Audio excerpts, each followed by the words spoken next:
Hi everybody. In tonight's Unity tutorial, I'm going to go over how to do input for a gamepad. And this Xbox controller, I have it hooked up with a cable, a USB cable, to the side of my laptop. But an Xbox controller, it also has like the Bluetooth enabled, so you could connect to it with your laptop through the Bluetooth too. Anyway, so let's start off by going ahead and opening up Unity. Let's create a new project. Okay, it's creating. Project opens up. First thing I'm going to do is I'm going to get the new input package from Package Manager. So I go to Package Manager and I go to look at Unity Registry and I type in the word input for search, and here it is, input system. I'm going to say install. So with this package, the input system package installs. It wants to restart the Unity editor, so I say yes, and the Unity editor is going to shut down, and it's going to restart itself. Go, it restarted. Now I can start working on the project here. Let me add in, let me just create a simple scene with something for a floor.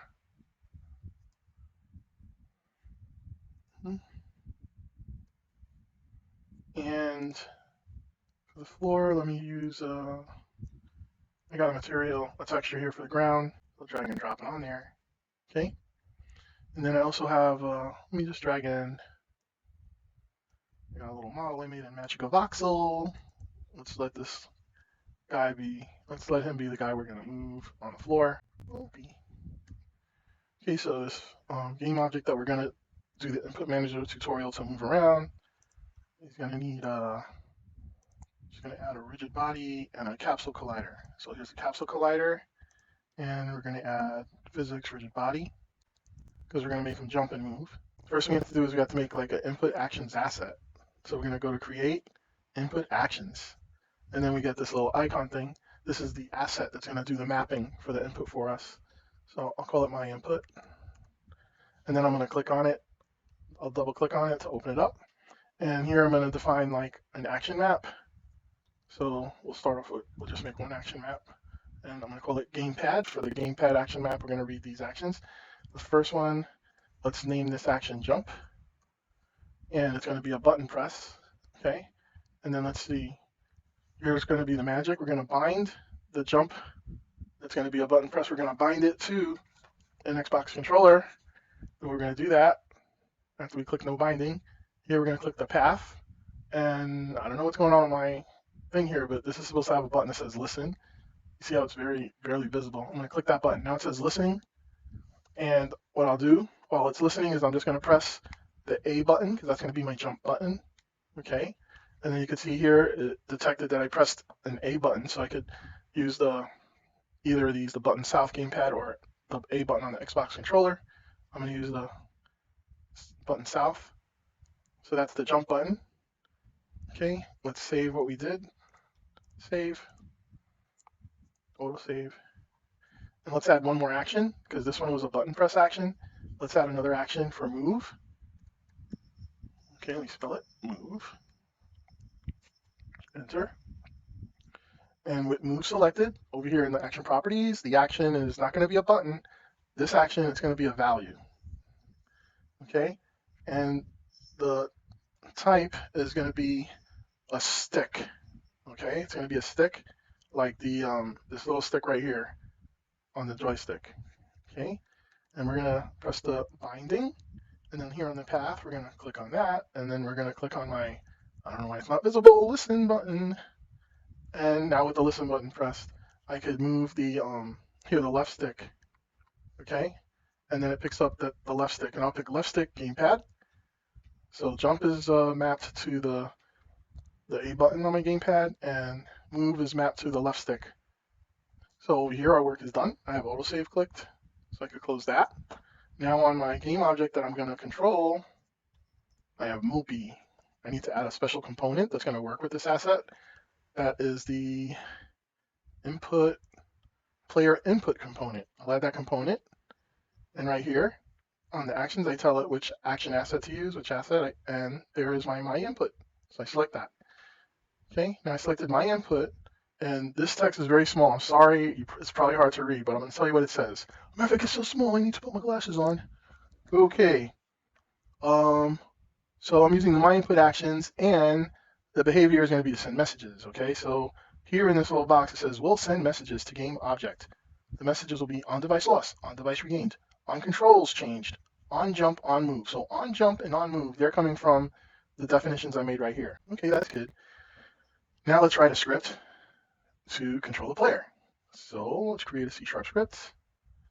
And I'll be like player. I'll just call it player. And I'll drag that C# script onto my player. Okay, there you go. Will be player script. And let's edit the script. Let's type the code that we got to type. Not a lot of code. Not a lot of code. Let me gut this out. Okay, so first we're gonna have some variables here. Public float move speed equals 8. Public float turn speed equals 120. Public float jump force equals 6. Okay, and then let's have a private rigid body. We're gonna use a rigid body for jumping, and then private vector 2 move value. Okay, I'll tell you why I make this move value thing here in a minute. Okay, next thing we'll do is in private void start. We're gonna get our rigid body defined. We read it. This dot this dot get component rigid body. And then we're going to start with these event handler. We're going to read the messages that are going to come from the player input component. We're going to make a function to read the on jump and a function to read the on move. This is the way we define the functions. Private, void on jump input value, and then the other method, private void on move input value. What the hell? That wasn't too smart. Input value. Okay, so these are our two methods, and just so we know, I'm just going to put a comment here that this comes from the player input component. Okay, just a little comment to help understand player input component. Now here, there's going to be a value. It's going to be either true or false.